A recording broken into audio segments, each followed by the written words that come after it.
Good morning বন্ধুরা, আজ চলে এলাম সানডে ব্লগ নিয়ে। সকাল সকাল একটু চা পান করে ওর বাবা বাজার থেকে কচুরি এনেছিল, আর এদিকে আমি কি খেয়েছিলাম দেখো, স্মুদি, তার সাথে আবার জিলিপি। মর্নিং এভরিওয়ান, আমি একটা কারণে আজকে ভিডিও বানাচ্ছি। ওর বাবা আজকে এনেছে কিছু জিনিস, তোমরা দেখো। তোজো, ও তোজো, একবার এসো, বাবা কি এনেছে দেখবে, এসো তাড়াতাড়ি। বাজার গিয়েছিল তো বাজার থেকে এনেছে।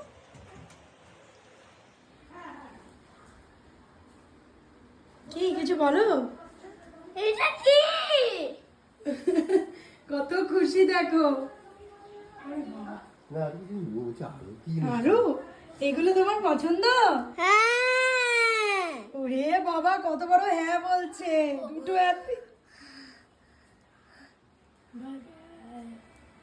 দাদাও নিল।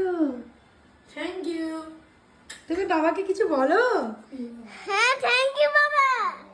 উড়ি বাবালি, উড়ি বাবালি, দুজনে মিলে। এই ছোট ছোট চকলেট ক্যাডবেরিগুলো দিয়ে ওদের যে মহা আনন্দ আমরা দেখতে পাই, তাতে কিন্তু আমরা বাবা মায়েরা ভীষণই খুশি হই, তাই না বলো? চলো এবার বানিয়ে নিয়ে আয় পোস্ত আর সর্ষে বাটা দিয়ে দই ইলিশ। এখানে আমি পোস্ত, সর্ষে সবই বেটে দিয়েছি, তোমরা দেখলে। তার সাথে একটু ফ্যাটানো টক দই দিয়েছি, সঙ্গে একটু কাশ্মীরি মির্চ আর হলুদ গুঁড়ো আর লবণ, সব কিছু একসাথে দিয়ে বেশ অনেকটা সরিষার তেল দিয়ে ভালো করে দিয়ে মিক্স করে দিলাম টিফিন বক্সে।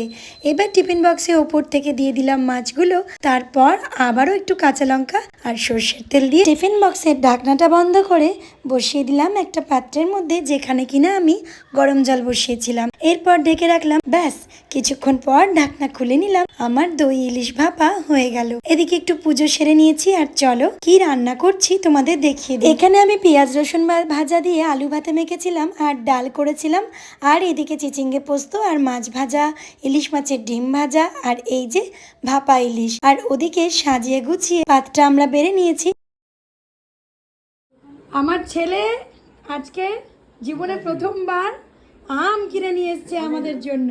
কিরে, সবাই মিলে খাবো রাত্রে। হ্যাঁ, স্কুল থেকে ফেরার সময় 10 টাকা ছিল ওর কাছে, ও বাসে ভিড় দেখে জানলা দিয়ে হাত বাড়িয়ে 10 টাকার আম নিয়ে এসছে। একটা আম হয়েছে, সবাই মিলে খাবো। ও প্রথমবার বাজার করে নিয়ে এসছে। কি না আম, খুব সুন্দর জাতীয় ফল নিয়ে এসছিস। থ্যাংক ইউ ভাবি, থ্যাংক ইউ। কেমন তোমার আম? মানে তুমি গাছ থেকে এনেছো না নাকি তুমি কিনে এনেছো? তোমার কেনা আম নিশ্চয় মিষ্টি হবে, দেখি একটা খেয়ে।